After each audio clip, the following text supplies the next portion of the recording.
Latar belakang pariwisata di Indonesia. Masalah pariwisata merupakan sektor yang ikut berperan penting dalam usaha peningkatan pendapatan. Indonesia merupakan negara yang memiliki keindahan alam dan keanekaragaman budaya, sehingga perlu adanya peningkatan sektor pariwisata. Hal ini dikarenakan pariwisata merupakan sektor yang dianggap menguntungkan dan sangat berpotensi untuk dikembangkan sebagai salah satu aset yang digunakan sebagai sumber yang menghasilkan bagi bangsa dan negara. Pariwisata berasal dari dua kata, yakni pari dan wisata. Pari dapat diartikan sebagai banyak, berkali-kali, berputar-putar, atau lengkap. Sedangkan wisata dapat diartikan sebagai perjalanan atau bepergian yang dalam hal ini sinonim dengan kata travel dalam bahasa Inggris. Atas dasar itu, maka kata pariwisata dapat diartikan sebagai perjalanan yang dilakukan berkali-kali atau berputar-putar dari suatu tempat ke tempat yang lain, yang dalam bahasa Inggris disebut dengan tour. Klasifikasi pariwisata dapat dilihat berdasarkan kriteria pembeda yang dipilih. Misalnya, berdasarkan teritori, pariwisata bisa dibedakan menjadi pariwisata domestik dan mancanegara. Pariwisata juga bisa diklasifikasikan berdasarkan tujuan seperti berikut. Pariwisata kognitif. Pariwisata kognitif adalah perjalanan wisata yang dilakukan dengan tujuan untuk mempelajari sesuatu, baik itu budaya, adat istiadat, gaya hidup, maupun kondisi wilayah daerah tujuan wisata.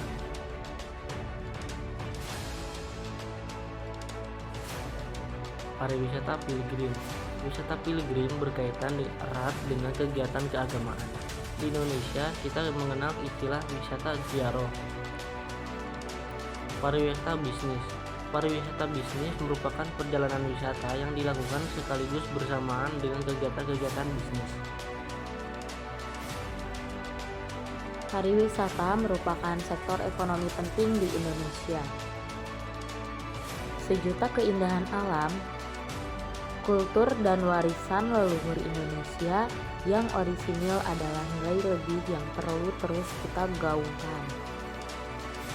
Pariwisata punya posisi strategis dalam peningkatan devisa negara. Pariwisata merupakan sektor jasa berbasis kreatif. Indonesia dengan potensi pariwisata yang kaya harus bisa memaksimalkan potensi yang dimiliki sebesar-besarnya untuk kesejahteraan rakyat. Jika menjual keindahan alamnya saja cukup, mengapa harus merusak atau mengambilnya?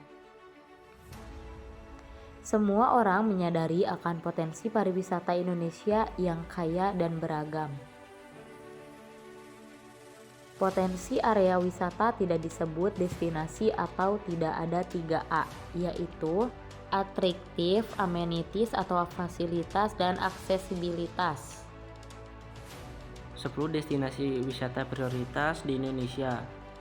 Borobudur di Jawa Tengah, Mandalika di NTB, Labuan Bajo di NTT, Bromo Tengger Semeru di Jawa Timur, Kepulauan Seribu di Jakarta, Danau Toba di Sumatera Utara, Wakatobi di Sulawesi Utara, Tanjung Lesung di Banten, Morotai di Maluku Utara, Tanjung Kelayung Bangka Belitung,